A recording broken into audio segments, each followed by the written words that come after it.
Assalamu alaikum, dear brothers and sisters. Have you ever felt an intense fire inside you? An overwhelming desire that pulls at your soul, urging you to act? It's a silent battle, a struggle only you truly understand. It feels like a force pushing you towards something you know you shouldn't embrace, yet resisting it seems almost impossible. But what if I told you this very struggle could be your greatest opportunity? What if, instead of leading you astray, it could actually bring you closer to Allah? How can you take control of this desire instead of letting it control you? Stay with me until the end of this message, because what you are about to hear may change your perspective forever. Desire, a test or a blessing? Have you ever wondered why Allah created desire within us? Why do we feel drawn towards things that sometimes conflict with our faith? Is desire a curse, or is it something more? Desire is not inherently good or bad. It is energy. It is a test, a tool given to us to see how we choose to use it.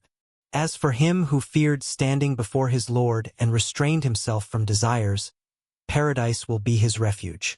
Surah An-Nazi'at 79:40-41. This means that if we learn to control our desires, we can elevate ourselves. But if we let them control us, they can lead us down a dangerous path.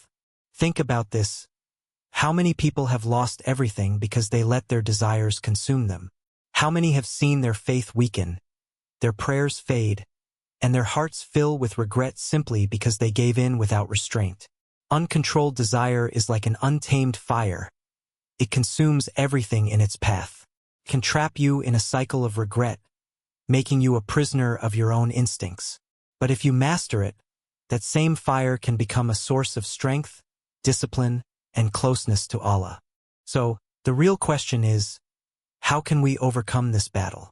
Mastering the nafs. The battle within there is a war within you, a silent struggle between your soul and your desires. The nafs, inner self, whispers to you, promising pleasure and ease, tells you, just give in. It's not a big deal, but this is a trap. The moment you surrender to the nafs without discipline, you become its prisoner. Look around.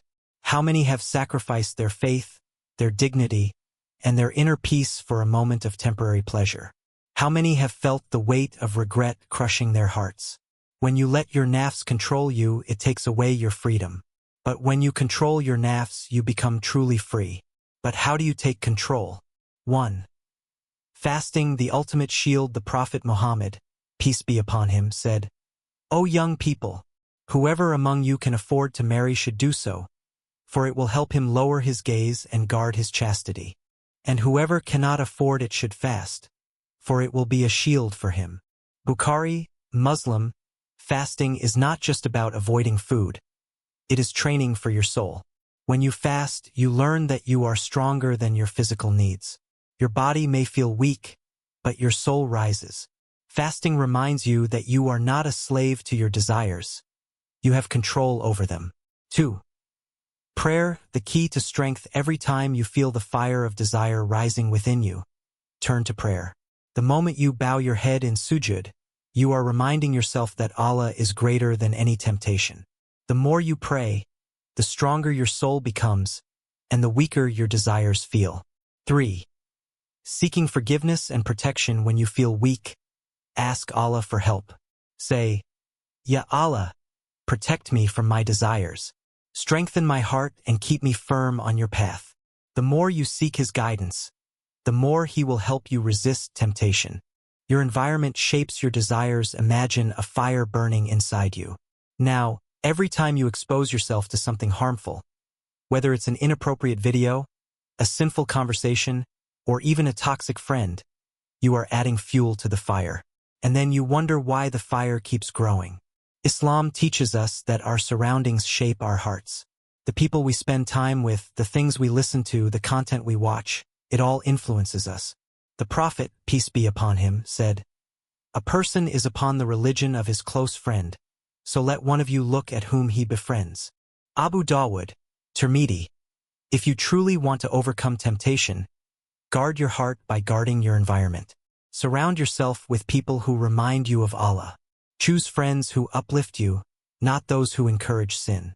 Be mindful of what you allow into your mind and soul because a weak heart cannot resist temptation. Every step you take away from temptation is a step closer to Allah.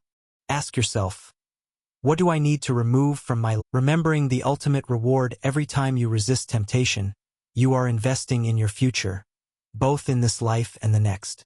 Now, I ask you, are you willing to trade temporary pleasure for eternal joy? Are you ready to take control of your desires and walk the path of dignity and faith? Share your thoughts in the comments. Have you ever faced the struggle? How do you stay strong? Your words might help someone going through the same battle. And if this message touched you, share it. Help a brother or sister find the strength to resist temptation and grow closer to Allah. May Allah guide us, strengthen us, and reward us for every effort we make in His name. Ameen.